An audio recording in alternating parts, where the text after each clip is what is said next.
Today is Tuesday, January 30th, 2023. I'm one of your hosts, Todd Walters. With me is National Professional Fishing League Tour Pro Brad Staley. What's up, cuz? What's up, man? It has been a minute and a half since we did one of these. So, when was the first time we did them? It was like 2 years ago. Three. Three. Okay, It's 3 years. Yeah. Well, really, we've only done them for 2 years because we've taken like a year off.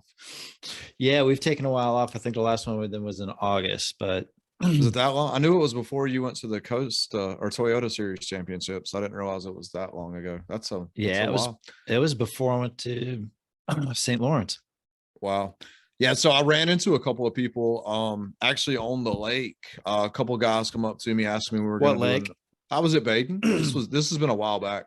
And they said they listened to the podcast, and I apologize to them for not having anything better to do with their time. But told them how much I appreciated that.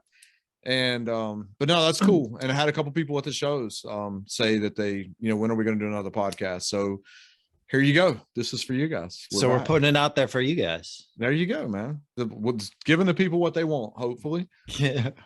Giving the people what they want. Well, up until about 3 weeks ago, I wasn't really sure what was going to happen this year. So there hasn't been much worth talking about, and not knowing where your future's going.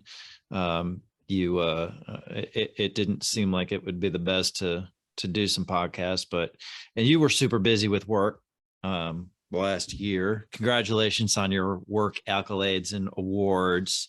Thank you, sir. I appreciate that. Yeah, you killed it last year. But it's just been confusing, and wasn't sure what was going to happen. So, but here we are, fishing the invitationals and the Northern Toyotas again next year, and you are fishing. Go ahead. The National Professional Fishing League. I do want to say thank you for putting our names in our boxes so I didn't get confused with who's talking. Appreciate that. I think that's just done automatically, smartass. Oh, wow. Well, look at them people right there. All right. So, yep, fishing the National Professional Fishing League. I hope I hope it's a go. I paid my deposits. They got till Tuesday or Wednesday, February 1st at 5:00 to pay the deposit. So we definitely need more people to sign up. Hopefully we get some more. Like to get around 100, makes all the payout and everything work. But the cool thing is it's guaranteed 100,000. So whatever it ends up being, you got a 1 in 70, 80, 90 shot at 100 grand. And I don't know of anything else that has that going on for it. So that is kind of cool. But what about contingencies for the National Professional Fishing League? Can you get nitro and mercury? You can. Yep. So I know that you can get nitro, and that's a good point that Todd brought up for the new contingency stuff. White River Marine, all those announced this past week that they've gone to 8,000. And I heard about this a couple of weeks ago, but I was concerned because they do 4 years. So it's 4 years from when you buy your boat. And that's one of the longest programs for like the main amount of money they offer in the industry. And I figured they would drop that back, but they didn't. They just added $1,000 to it, and there's still 4 years. So that's super cool. A lot of boat companies only do 2 years or 1 year or whatever. You gotta buy a new $147 million boat. So good for White River for not changing that up and giving us more money on the payout side. They're giving like 50 grand away to the Toyota Series Championship and to the Open Championship. Yeah. Are the Opens having a championship, I guess?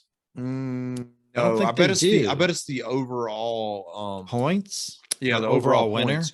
And it's probably for the top 9. The 3 divisions, the EQ elite qualifiers. Yeah. So that's kind of neat. But yeah, so we're going to Pickwick in Alabama. That's the first event, March 12th through 17th. Then we go to Wright-Patman, which is in Texarkana, Texas, East Texas, April 16th through 22nd. Santee Cooper, May 21st through 27th down in South Carolina. Saginaw Bay up in Michigan, July 16th through 22nd. And Lake Eufaula in Eufaula, Oklahoma, the end of September. Lake Lanier in Gainesville, Georgia is going to be October 22nd or end of October.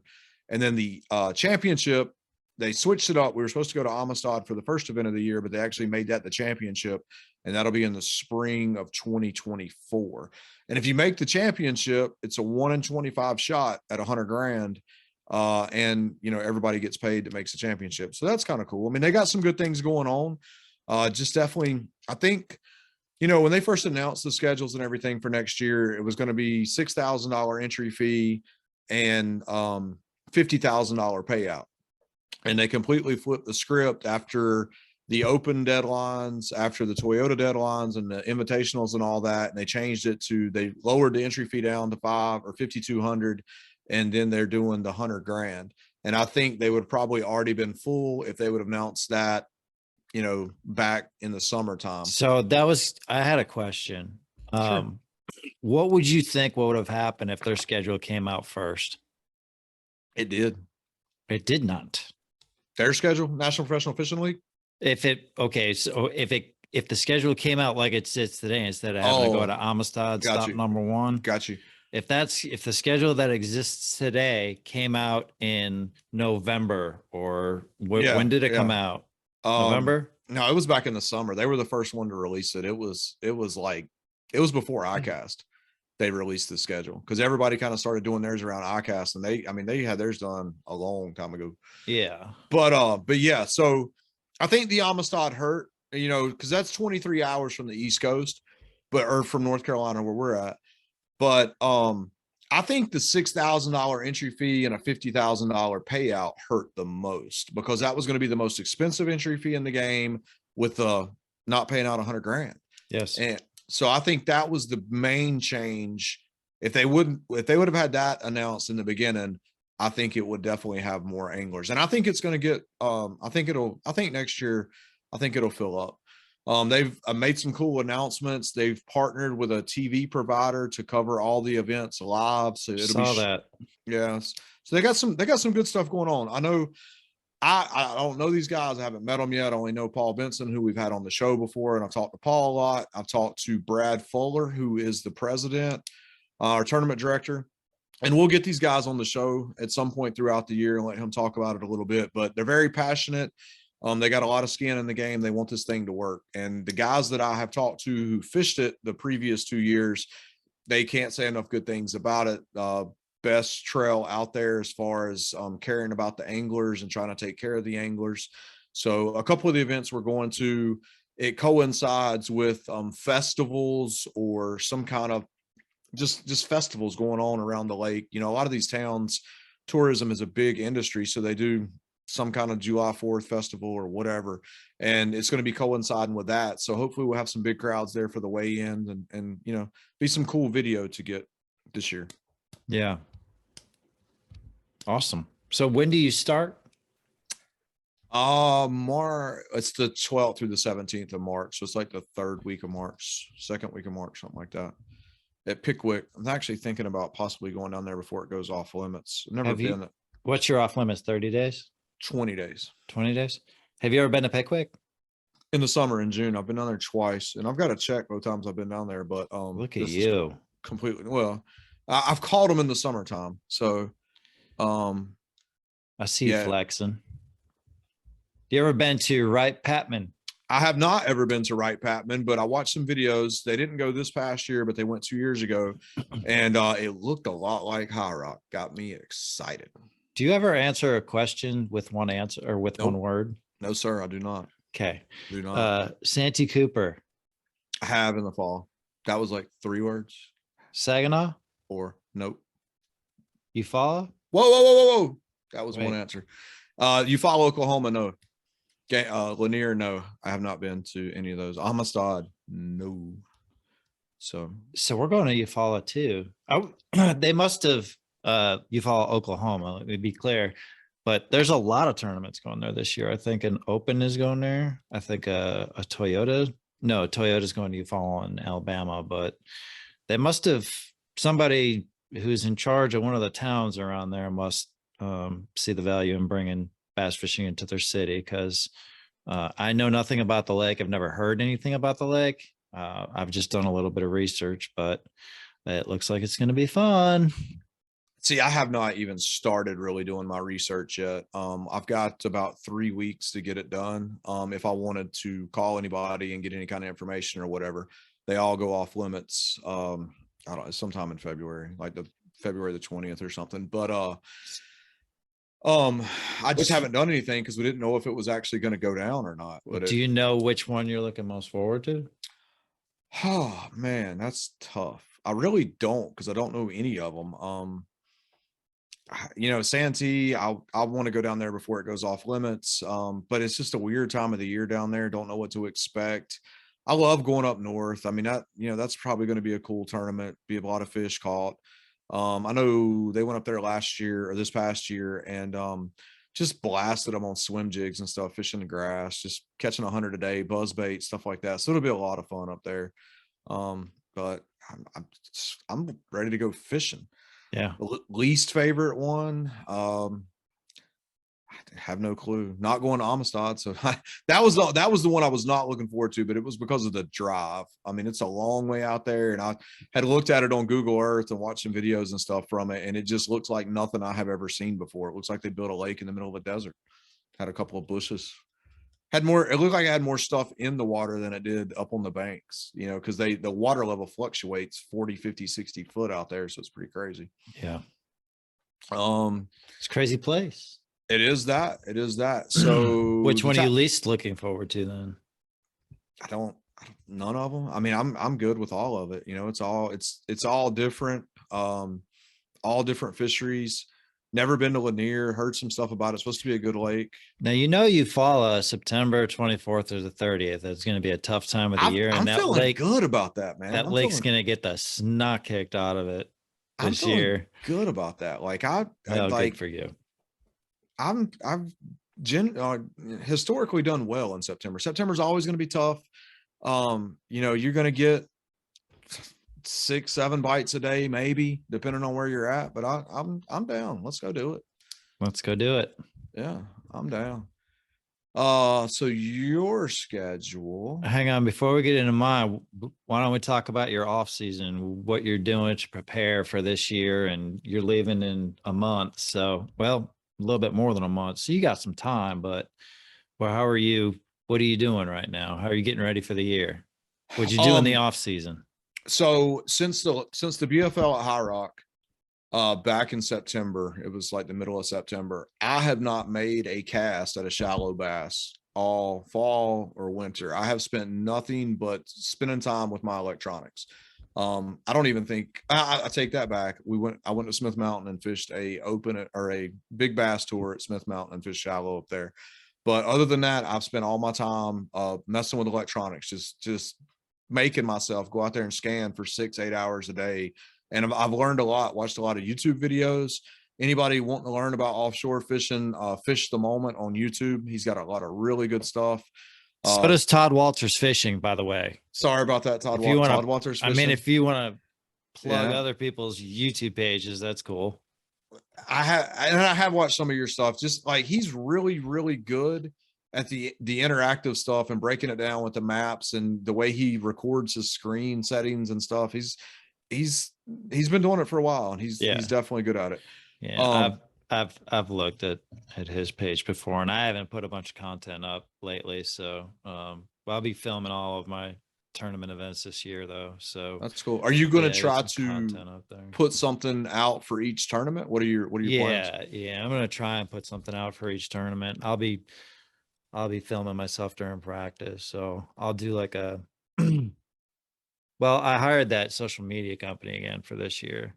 So they're going to be with me the first tournament. So I have some cool stuff on Instagram that I didn't do, but they'll just film me and interview me and handle that, because it's just a lot to handle when you're on the road. No, I want to talk to you about that when we get off, because I've got something in the works on that as well. But yeah, the social media side of it, all these reels and all this different stuff, it's just overwhelming. I mean, there's so much of it out there now. Used to, it was 1 or 2 platforms, and now I can't even keep up. TikTok, YouTube, Instagram, Facebook. It's like, what the hell? Why can't we just have one? But this is funny, man.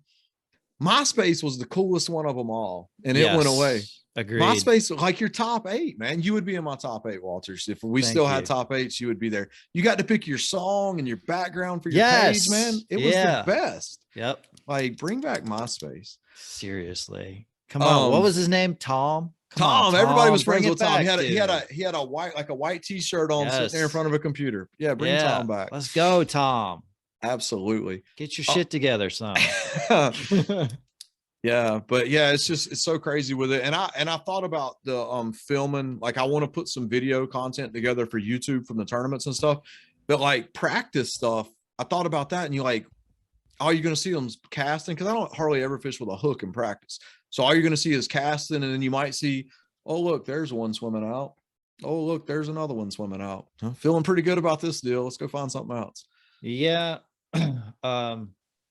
I guess probably filming practice, but I mean, something cool happens, you record it. If not, you just delete your card for the day. But yeah, absolutely. You're not going to show shaking fish off. You're just going to do an assessment at the end of the day or at the end of practice, and just kind of what you're doing, what your plan is. Yep. And I plan on doing kind of preview stuff from the lake next year, breaking down what's going on and how I feel like I'm going to be able to catch some, and that never works out like that, but yeah, just try to find an area that's got some fish in it. But as far as like, I've not really done any reconnaissance work yet on the lakes we're going to. I mean, I got kind of some general ideas about how I'm going to catch them for the times of the year, and you could spend all the time in the world. Like, I mean, you could fly out there, take the boat out there, get a guide, do all this stuff. And then you get out there and the weather conditions don't set up for how you thought it was going to be. And basically you're starting at square one again. So, I really feel like if you go into these events with an open mind, you're better off than having all these preconceived notions of what you feel like should be going on or how you feel like you're going to catch them. Yeah. Some of the worst tournaments that I've had have been like the elites would be there the previous year, the same time of the year. Mm-hmm. And I would watch all this live coverage from that, go back and watch all this stuff. I mean, I'd spend 20, 30 hours just and have locked in, this is what I'm going to do, and go to a lake and just try and try. You and everybody else. Yeah. And it never could make it work. Where if you just go fish free and fish what's going on at that particular time, you're way better off. Yep. That's, no I mean, doubt. All the times. That's the main thing that I've learned over the last 3 years is you cannot fish on memories. You got to fish and you got to think ahead. And that's one of the areas where I got my butt kicked was I wasn't, I got too fixated on doing one thing, and fish just, they don't do the same thing day after day. They may be in the same general area unless they're spawning, of course, but shad spawn, stuff like that. It's like, the fish, they move. They don't always come up and, school in the same places. They don't always, I mean, there's areas, but it's the same thing as, just you got to fish. It sounds cliche, but you got to fish the moment. There's a plug for his YouTube channel, by the way. Ikes? No, Fish the Moment. Oh, Fish the Moment. Didn't we just talk about that? I was plugging his YouTube channel. I know what you were saying. It was a joke. I made a funny laugh. You're funny. You're very funny. But did the same thing as you in the off season, spend all my time live scoping and not doing the same thing, picking up I fished blues a lot and fished fill pot a couple times and didn't do the same thing every day, used to drop shot a little bit more, fished more, a little bit shallower, just trying different things, trying to figure out how to catch better fish. And it seems to be working, but mainly just keeping my eyes glued to that live scope. I thought I was good at it. But a lot better at it now, that I can promise you. But I fished a lot during the off season with my eyes glued to that thing. So hopefully that'll pay off. It will. It's amazing at how much I have learned. Man, you can learn so much just going to the lake, cutting your graph on and just scanning. And then live scope will help you out. So you see something, you see a place that's got a bunch of fish on it or whatever, and you put the trolling motor down. Live scope will help you really break down what you're seeing on your big graph. And I found a couple of tricks on looking at fish on 2D, and I've actually started using 2D a little bit. When I see stuff, and I got a page saved, it's got 2D, so I can go back and look at them on that and actually see what I'm just watching YouTube videos, learning some cool stuff.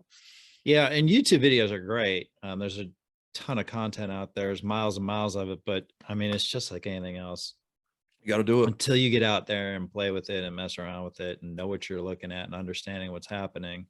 Videos are they're not what you're looking at. They're what somebody else was looking at. So That's just my opinion on it. But the rest of the off season was spent stressing about this year and not 100% sure if I was going to be able to continue this or not. But Ionic Lithium Batteries stepped up and AAR Roofing stepped up and couldn't do it without them. And they stepped up in a big way this year. And we're ready to roll. We're a little bit behind on a few things. I leave in 2 days, but just went to the gym a lot.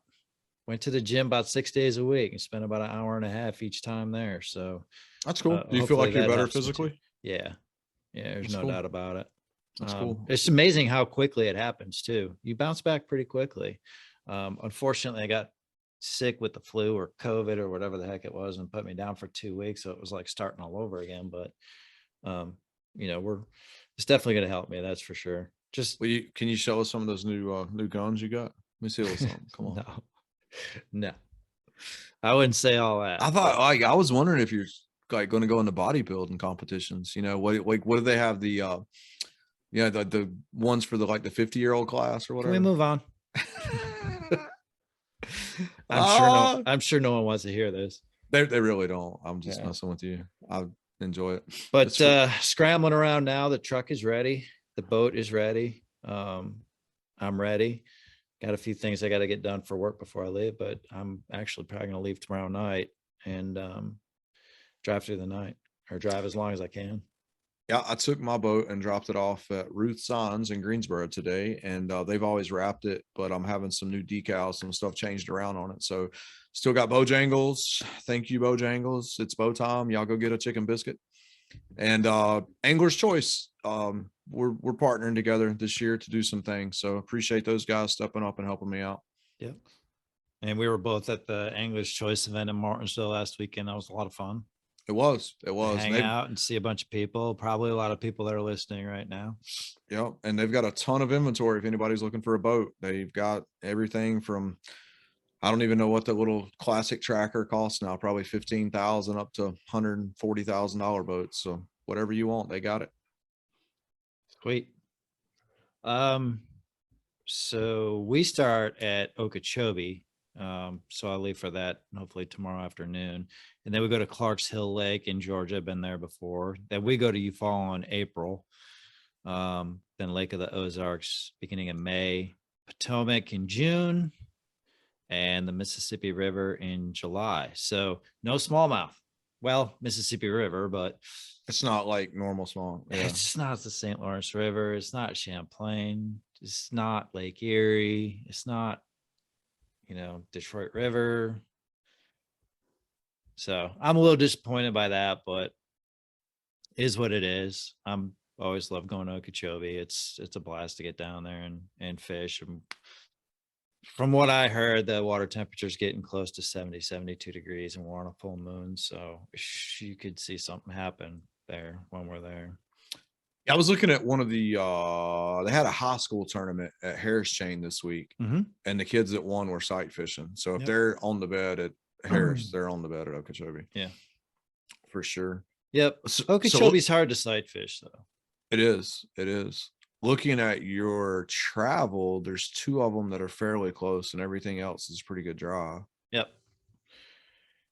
Okeechobee is pretty far. Clark's Hill's close. I guess Clark's Hill is probably the one that I'm looking most forward to, but I could say that about Lake of the Ozarks too. Least favorite is Potomac, of course. May 4th through the 6th, the Ozarks. That's probably going to be a kind of a spawn. Yes. Yeah. It's probably going to be right deb in the middle of the spawn, I would think. Yeah. That time of the year out there. So. Yeah, I would think so. Potomac will be a lot of fun, a lot of fish caught there. And there'll be a lot of fish caught. I mean, just like y'all going to La Crosse, they blast them up there. I mean, there'll be a bunch of fish. Those are 100 fish days right there. Yeah. Your Cullen beam will get a workout. Yes. Hopefully. Just like I hope mine gets a workout when I'm up there. I hope so too. Is there what's been going on locally? Do we know anything? I know they're is everything getting ramped up? Yeah, so fishing's been good. There was a couple weeks ago, I think it's been about 2 weeks ago now, maybe 3. There was a 30-pound bag caught at Jordan. Lake Jordan. Yeah, I know what you meant. Okay, I didn't. You were like stuck there. I thought I was talking to a statue. I thought I was on my T-Mobile phone and didn't have any service. No, yeah, I said it. I didn't.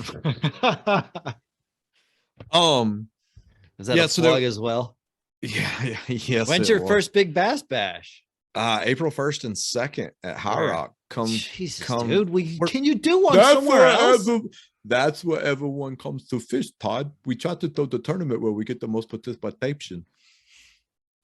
No, that's where we get the biggest crowds, man. We had a record-setting crowd last year. We're going to give a boat away. It works out well with Angler's Choice. We got a little partnership going with Tamarack to feed everybody. So it's just a good time, man. It's like a big. You were there didn't you fish last year? 2 years ago.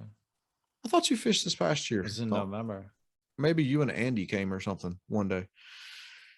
Maybe not. I don't know. I can't keep up. But yeah, no, I know you fished 2 years ago because you won a little money. That was when we had it later in the year, I think.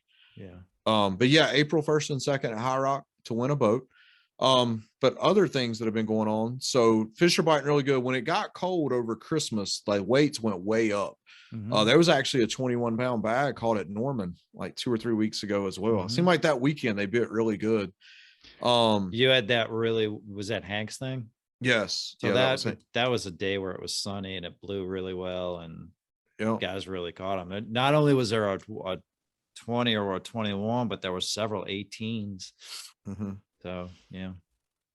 So and Baden's been well. They're catching them like 19, 18 or 19 at Baden. Some kind of interesting down there. So Bo Russell, he runs a lot of tournaments.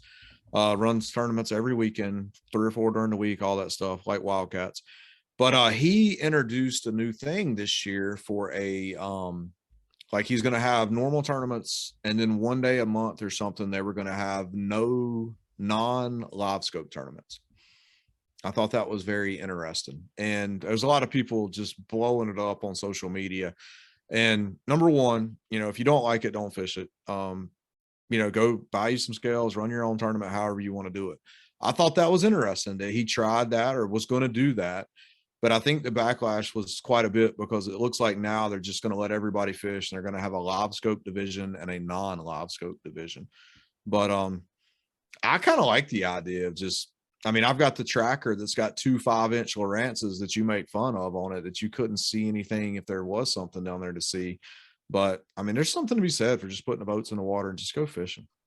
I think the best, in my opinion, the best measurement of the best fisherman was when they first did the Major League Fishing tournaments. They all fished out of the same boat, same electronics. You could only bring a certain amount of tackle and a certain amount of rods, and then they put them on a lake that they'd never been before.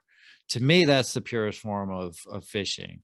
Unfortunately, that's, a very small percentage of people are able to do that. So you've got, your more serious anglers and you've got your less serious anglers. And I get it. I understand, 2 different divisions. That's how they want it.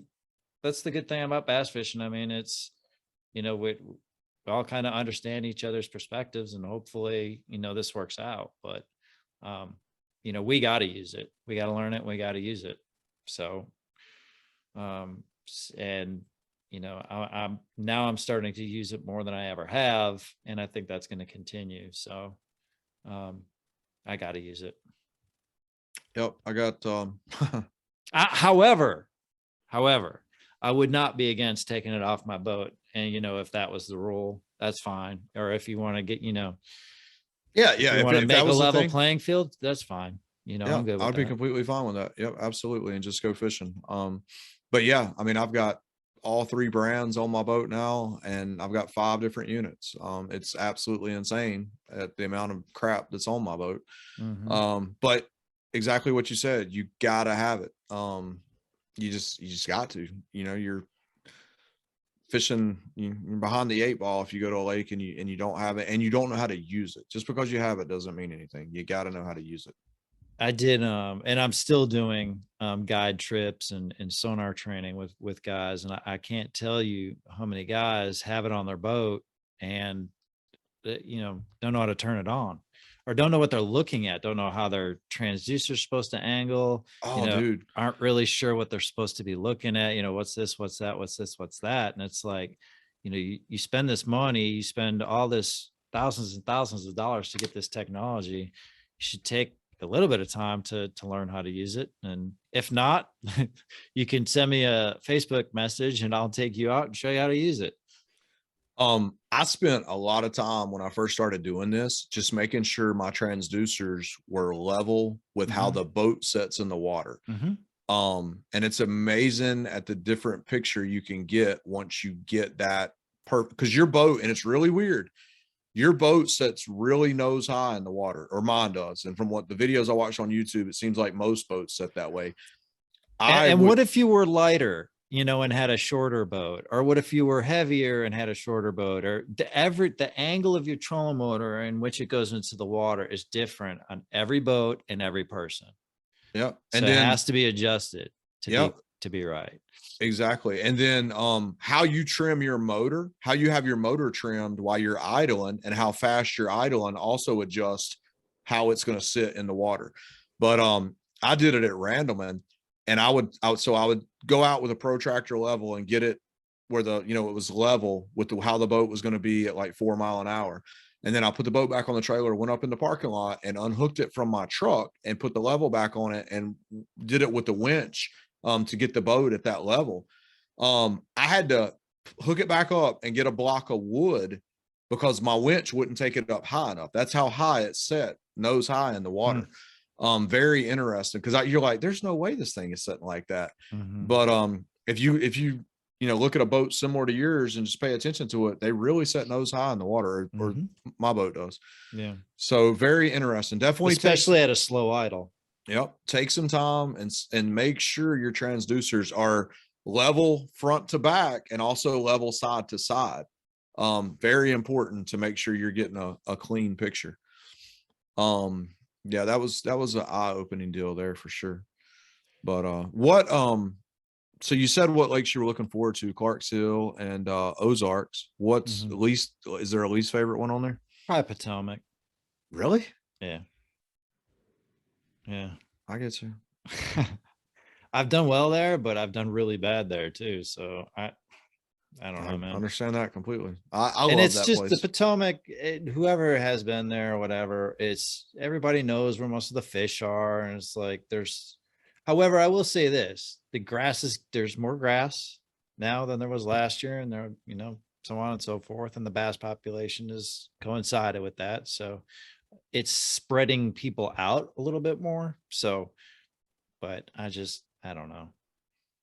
Potomac, the time of the year y'all are going, I mean, there's going to be we're going to catch them. Yeah.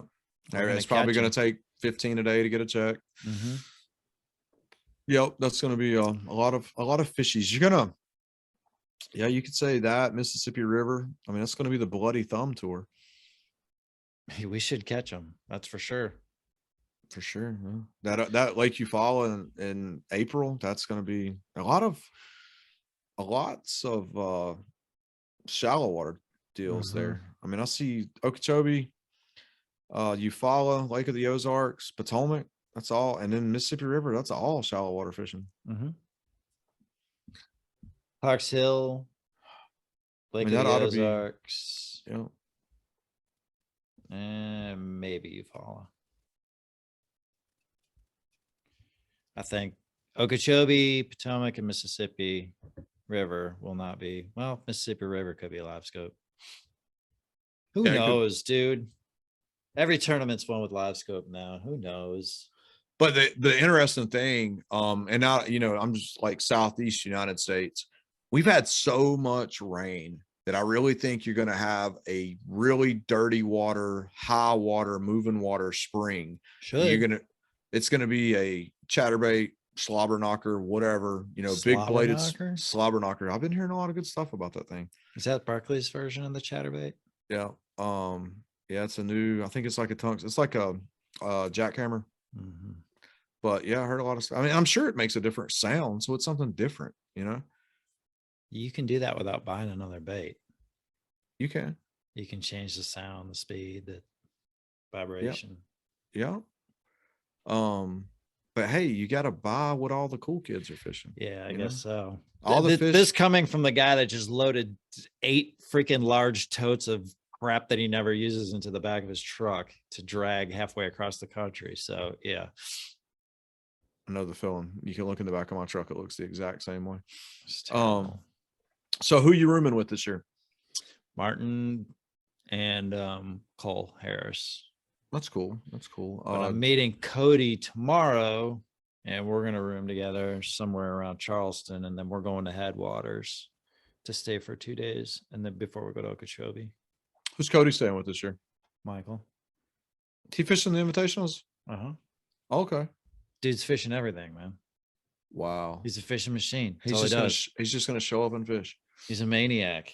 Not only that, but he's got his own business up on Chickamauga now, his own shop. The dude is just he's a maniac. Well, got married last year too. Wow, that was a congratulations, Michael. We know you're listening. No doubt. So Jason Wilson and Richard Cooper and I are staying together this year. So we'll get those guys on here at some point. Hopefully I'm sure there'll be a lot of good stories. Are you guys VRBO in it? Mm-hmm. Yeah, it's the best way to go, dude. Mm-hmm. Yeah, we're gonna rent houses. We've already Richard already got us one for Pickwick, and then I'm working on something. Where are you staying in Pickwick? I don't know. Wherever he tells me to go. The tournament's going out of McFarland, which is right there in Florence. So we're staying somewhere pretty close by there. I think it's like 10 or 15 minutes from the ramp. How many days of practice you get? 3. 3 daylight to dark? Yes. Do you get a day off? We do for most of them, but we're not for Pickwick. We're gonna fish Wednesday through Friday.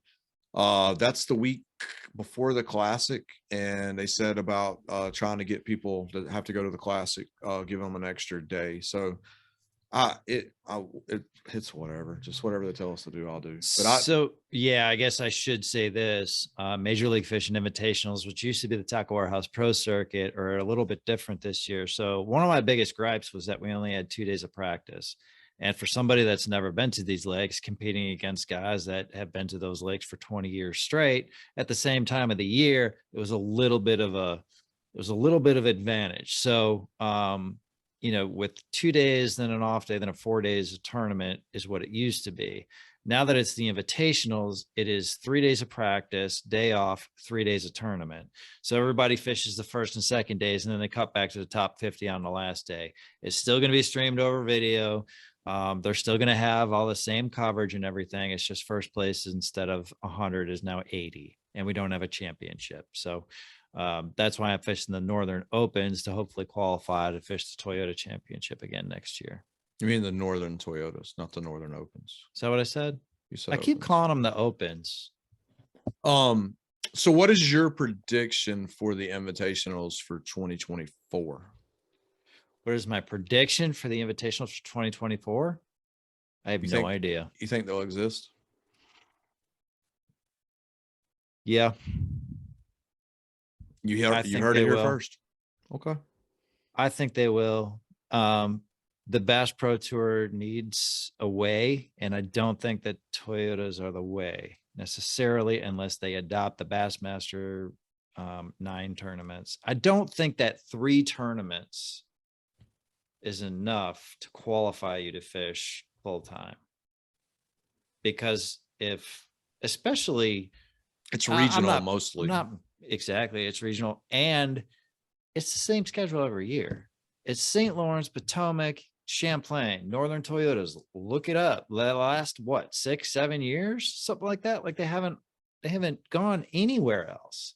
So for that to be the gateway, the qualification process to get to the invitationals, I get, but to the Bass Pro Tour, I don't know, man.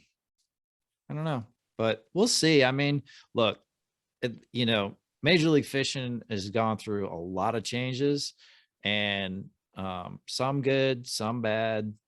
We all know the stories. We all heard the stories. If you look at the list of fishermen this year, you're not going to recognize a lot of names because most of them took off and they're going to fish the Opens. And you're going to have, I told Brian this weekend. He said, what are you doing? I said, I'm fishing the invitationals. He said, I thought you're fishing opens. Because the last time I talked to him was, I don't know, November or so, and I wasn't really sure about what I was going to do. There's a lot of really, really good fishermen that are going to fish 9 opens this year, and they're not going to qualify for the Elite Series. There's a lot of people fishing and they're not going to make any money. And they're not going to make any money. That's the worst thing about the opens. Like, I feel like for what they're trying to do with that thing, why don't they take that to like a $3,500 entry fee and actually do a decent payback? So, I mean, because the guys that are fishing it have got the money. That's why they're doing all 9. You're not going to work any kind of job unless you own your own company and do that. There's clearly a very, and I want to include the National Professional Fishing Tour in this as well, but the 3 organizations, I mean, there's definitely a competition to be able to be the tier 1. And right now it's bass. Hopefully at some point the dust will settle and Major League Fishing can get it back. But right now, I mean, as far as viewership goes, you can't. Is it the 5 fish versus catching many fish? I don't know. I mean, we're going to find that out this year, because now the Bass Pro Tour, except for heavy hitters, and I think maybe one other tournament, is your 5 biggest fish throughout the day. Now, a thing that Brian told me, I said, well, what do you think about that? And he said, well, it kind of takes away, and he's right, it kind of takes away from the final day. There's no, if somebody's up by 10 pounds, you're not going to catch them in a 5 fish format.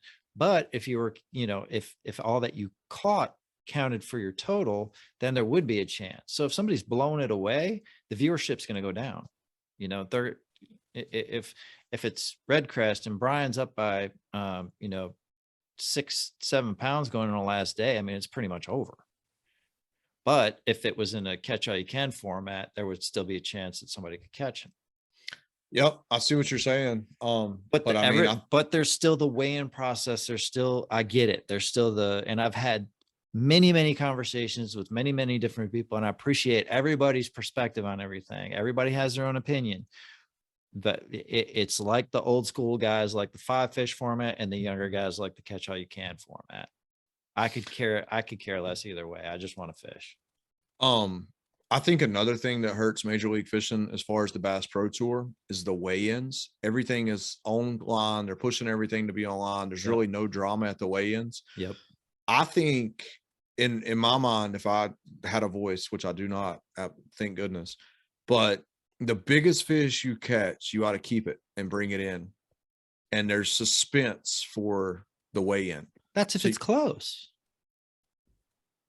If it's not close, I mean, if somebody's blowing it away, if it's 7 or 8 pounds and they got a 7 or 8 pounder in there, that tightens it up. I don't know. You're the tournament guy, not me. I mean, you're the tournament director, not me. I don't know. I just think you need something with suspense. I mean, that's why Ray Scott banned nets a million years ago. Because it just adds another level of suspense to the entertainment value of watching guys. It adds the suspense of somebody getting a hook in the hand. It does. It 100% does. And it is dangerous up north. It is terrible. Dangerous. Could you imagine not having a net up north and catching smallmouth on a jerkbait or a spook or something? That's exactly it. It is absolutely dangerous. Yeah. Even one of them stupid ass little spy baits, man, because it's always on the outside of their mouths. Yep. Nope. That's I had another thing, kind of local news. Catawba Valley Community College, which is out, I think, like Hickory, maybe west of Hickory. Yeah. Those guys won the Major League Fishing college tournament down at Harris Chain. Congratulations, fellas. Yeah, that's awesome to those guys. I know their coach. I've been around her a little bit. Her and her husband are doing that, and that's pretty cool. I was looking for their names.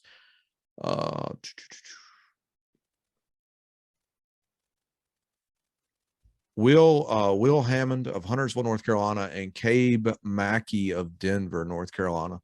That's super cool for those guys.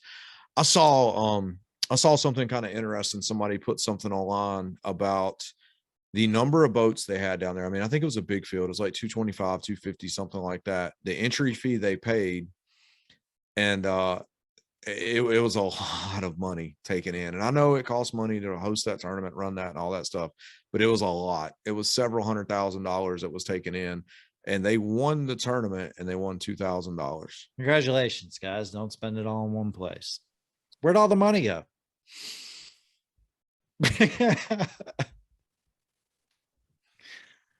I don't be having these answers. Am I not supposed to say that? Oh, are we not supposed to talk about that? It was 233 teams competing. Yeah, 233 teams. And I don't know all the numbers and everything, but yeah, they won $2,000. Second place won 1,000, 700, 600. You know, like, hey, I'm gonna start. I think you and I should head in different directions and start plastering each college with bass fishing tournament flyers, and we could run a tournament for a weekend. We could handle, 230 teams of high school students and pay out, much 0.0001% of payback, but much better. Yeah. Now there's I don't have anything to say. I'm just leave it all. It's you brought it up. Needs to be something needs to change with it for sure. And I mean, I get there's expenses to running those tournaments, but there's gotta be some sort of money going to the program? Question mark? I don't know. I don't know. We may be onto something here, Staley. Let's call the news. Actually, they won't report on it. It's not about a celebrity. Maybe we should try to get their coach on, talk to him. Let's get him on. Yeah, I think that's a good idea. Let's clear the air. Let's have a conversation. I'm all for it. There's a lot of tournaments going on at Harris right now. It's getting pounded. They're about to have a Toyota there too. I think that's, and they got a big bass tour down there next weekend, and that'll be 1,000 boats or 1,000 people, 400 or 500 boats. That's just insane. There won't be a Reed that don't have the Cinco around it next weekend. Opopka. I'm reading this thing. Yeah, that's cool. I do want to say, and I want to give a shout out to my boy Dakota Ebear. He won at Rayburn, and I think he started the year before I did, and he's a big forward-facing sonar guy. But dude's a freaking hammer, man, and he's gonna be around for a very long time. Dude loves to fish. Him and his little brother, Kyle Hall, who won at Champlain and then won the Toyota championship and had a 13 something for a Toyota Sherrilonka or a Texas Sherrilonka, whatever it was. But those two dudes they room together and travel together, and they're young, and they're really, really good. So congratulations, Dakota. And not only that, but Dakota's just a really good dude. He's always got a smile on his face. He's a lot of fun. That's cool. That's cool. Congratulations, Dakota. Was he forward facing sonar down there? I'm sure he was cranking, but I'm sure he was looking with his scope. I didn't read any of the details.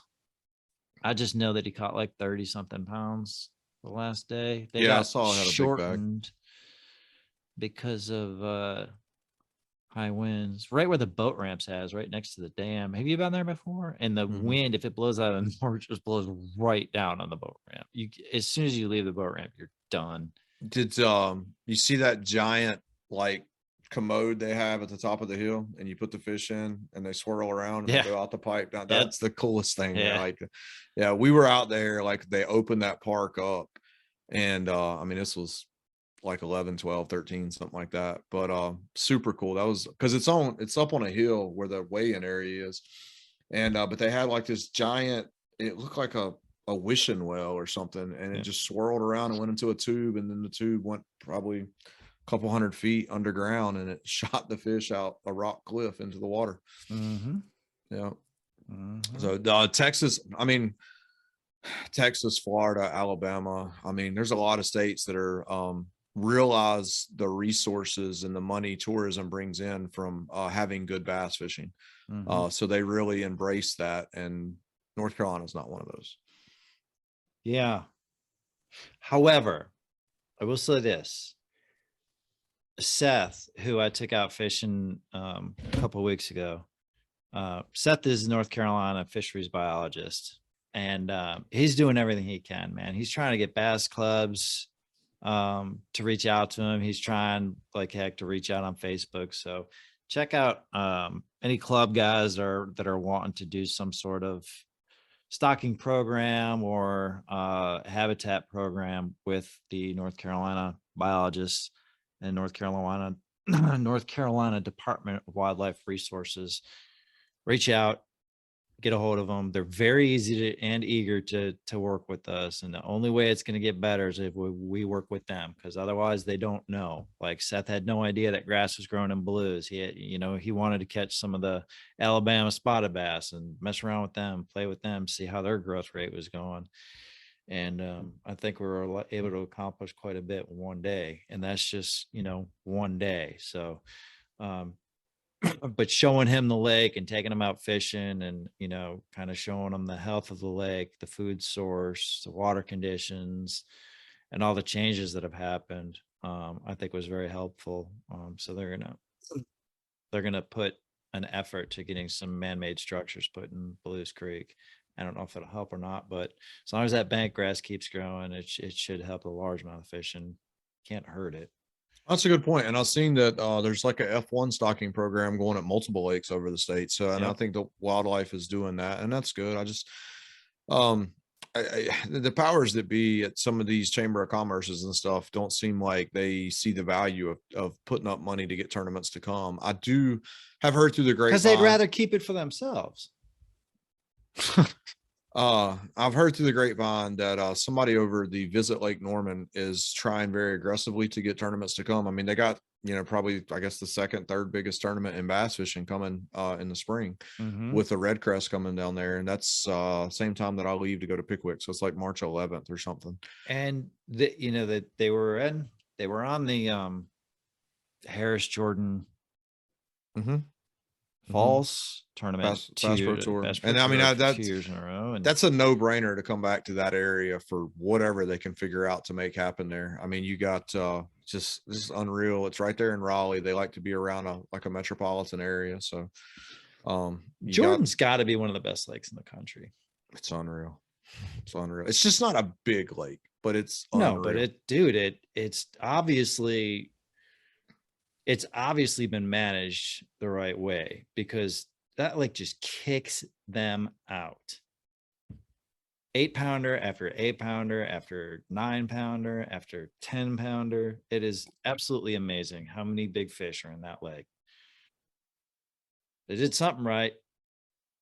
I think some of these lakes, it's not really how they managed it. It's just some lakes are more fertile than others. The fish have a better growth rate or whatever it is. I mean, because you say that knowing what happened to Randleman Lake?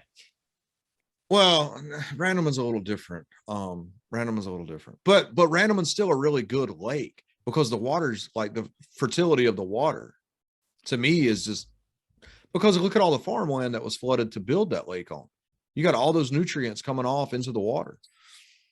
Yeah. I mean, Randleman sit there for 2 years before they opened it up, and they had 4-pounders swimming everywhere when they opened it up. Yeah, but the fishing pressure just. Oh, yeah, it has. No, Randleman was not managed as good as it could have been, for sure. But like Jordan, what have they really done to manage it? I heard it was the same way when they first opened it up. You go down there and catch 100, but they were 12 inches long. And but over the years, it's just look what happened to Harris. Yeah.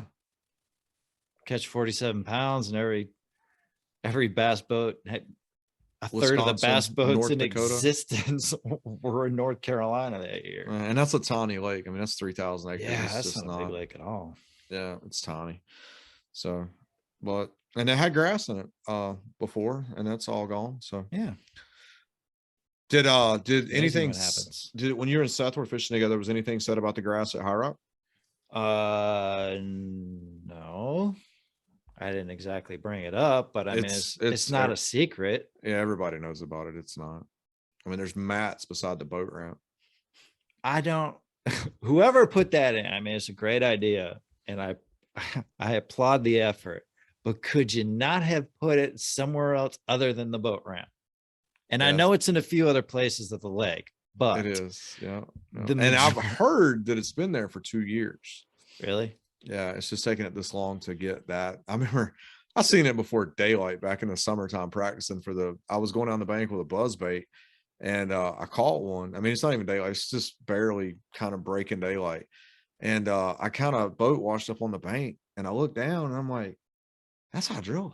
Yeah. What the hell is that? Yeah. I was like, shh, let me get out of here so nobody sees me back here. Yeah. 100 feet from the boat ramp. No one's going to see you. Don't worry about it. It was like 5 boats that started back there in the BFL. So. There's always fish there. That I could say. I did not have a good number, so I did not get to start back there. But yeah, that was interesting. No, hopefully it grows, and hopefully in the other areas of the lake that it's at, it grows. And I mean, manage it, yes, but don't get rid of all of it, man. Don't kill it all. It's just like what you and I saw at one of the lakes in Greensboro when we did that video for your YouTube channel. We saw a lake that was chock full of grass, and Higgins. I didn't want, but you didn't want to mention that Higgins is loaded with grass from the front to the back? Not like it's a secret, yeah, because you can see it from the boat ramp as well. But it's interesting that I don't think we necessarily got the resources to spray all these lakes at the same time. It seems like kind of maybe getting out of control a little bit. Well, Higgins has always had pads in it. It's always had some grass in it. And I don't know, because I haven't been on that lake in until you and I went on it. It's probably like 12 years or something. 25 years ago, Higgins was full of grass. They had the whole upper end closed off. They didn't want you going up there and transferring it around the lake, but it was looking right. We just couldn't figure out why we couldn't get a bite around it. The fish didn't know what it was. Yeah, we went at a bad time. We'll do it again in like April or March or something. We'll do it again. I never even put that video out just because it was we had that weather delay. We didn't really catch them. I caught one big one all day. It was tough. There was not a lot of fish catches. It was not worth putting out there. So I bailed on it. We'll do it again though. We did ultimate match fishing where was it my boat or your boat? Your boat. Took my boat. I had a Brad. We had 4 quarters. Brad took the front of the boat for the first quarter. I took the boat, vice versa for 1 through 4. And I think we did like 2 hours a quarter or something, or 2.5 hours a quarter or something like that. It was a lot of fun. It was fun. It was cool. We'll do it again. Yeah, it was fun. And I think that's cool to watch. I watched some ultimate match fishing a few times, and it's cool. The different styles, a long time ago, in a faraway land, we did it at random, and Jeff Jackson had this cool concept of bracket fishing. Yep, I remember that. Yeah, you guys were gone, and you and James were like up north or something. Yeah, it was in the summertime, and it was really cool. Just a different spin on a different perspective. So we went out. It was like an hour and a half, 2 hours or whatever, but it was cool. It was something different. And I did that catch and release thing a couple of years ago. That was a lot of fun. It was fun, super fun. It's so hard to manage. It's so hard to manage because you got fish catches, you got to go back through and make sure everybody's math is right, and especially at Randleman that one day, that was ridiculous. It took forever, but it's super fun. It's just very hard to manage. But brackets is a good idea too. Yeah. I think that I think there's apps like Major League Fishing or they used to have an app. I guess they still do, but that app would make it so much easier. I tried, and I actually talked to a guy about developing the app because Major League Fishing's app does not work. It was really bad. And to get everybody's phone, because some guys had Droids, some guys had iPhones, some guys had different carriers. It was just, I know you know this from doing the Big Bash. And I only had 10 boats. I can't imagine what it'd be like with 100 boats. It's a lot, man. You give us a gallon Ziploc with a notepad and a calculator in it. Yeah. And a pen. Yeah. But and I'm sure there's probably a better way to do it, but No, it was cool. I mean, it was fun. And then I really, so we did that before COVID. That was pre-COVID. And then maybe during COVID, we had a group of guys that was doing it and still had a lot of fun with it. Went around to different lakes, just to have something to do. Yeah. Yeah, it's fun. We're an hour in. We are. That went by really quick. It did. One other thing that I got written down. We've had, man, there's been several people in boating deals in the last month or so, and they've ended up drowning, had rescue efforts to find them. Wear your life jackets. So they had one at Smith Mountain, and this was 2 young kids. These were like 17, 18 years old. I mean, I seen the post from the mom on Facebook, and it was bad. And then this weekend, I think somewhere at the coast, it was another young guy, and I think his young wife, who may have been pregnant and was out duck hunting, and they were doing trying to find them the last couple of days. So it's funny that you mentioned that, because a buddy of mine I spoke to today, he fished the BFL at Smith Lake on Saturday, and he called me, I think it was Sunday, and he said he fell in the lake, and I was laughing at him, whatever. And today I got to talk to him a little bit longer, and he's like, no, dude, like my inflatable vest did not go off, and I was in 90 feet of water. And I said, well, what happened? He said, well, one of my rods started going over the side of the boat, so I went to go reach for it, and I didn't make the gunnel. And he said it was very difficult to get back in the boat, especially with all those clothes on. So he's like, I'll never wear a inflatable vest again. I don't know how many accidents there are, boating accidents, where an inflatable vest doesn't go off, but just something to think about. You hate to hear these stories. There was also somebody at Blues that died. They were duck hunting. Yep, I remember that. It was like in a Christmas or kayak or something. Yeah, it was in a kayak, no life vest, went duck hunting. There was, it was pretty rough. 40, 50 mile an hour winds. Yeah. Just be smart. Wear a life vest. I mean, and these are younger. I mean, these are under 20-year-old people, and we all did a lot of dumb stuff at that age. Things that easily could have the same thing happen. We hope that these guys know better from our dumb mistakes, but apparently they're not learning from our mistakes. But wear your vests. Be safe. Now you think about all those clothes, and I mean, when it's really cold and I got on everything, you have like on 2 or 3 jackets. Mm-hmm. Like, it's funny because number one, I look like the Michelin Man. Number 2, you look like that without it. You start moving, you get all that weight going, and you like stop, but your stop radius is extended a little bit. You got to give yourself more room. I mean, it's just crazy. I mean, you probably got on 25 pounds of clothes, jackets and rain suits. When it gets wet, saturated with water, and you're trying to move around. It's hard enough to swim in the summertime, and if you fell in the water without a life jacket on, and you did not have something to hold on to, I mean, I bet you wouldn't last a couple of minutes before you go down. Man, I agree. Be safe. I guess number one, start taking that crap off as quick as you can. Very true. So we'll do this again when I get back. Recap. That's a great idea. Maybe we should do that. Somebody. We should do that. Maybe we should. Yeah. Hopefully I'll be interviewing the winner of the first ever Major League Fishing Invitational presented by Power Pole. It's in Florida. Yep. There you go. Look at you. You're so smart. I think I saw that earlier online. All right. That's all I got. We'll talk soon. Hey, I got a lot to do. My microphone has a little blue light on it too. Look at that. Does it? I think we got the same microphone, dude. Hey, cheers. Cheers. You want to touch tips? All right, that's gonna wrap up this episode of Fishing for Real. Getting a little weird up in here. All right, that's all I got. See you guys. Thanks for listening. Guys.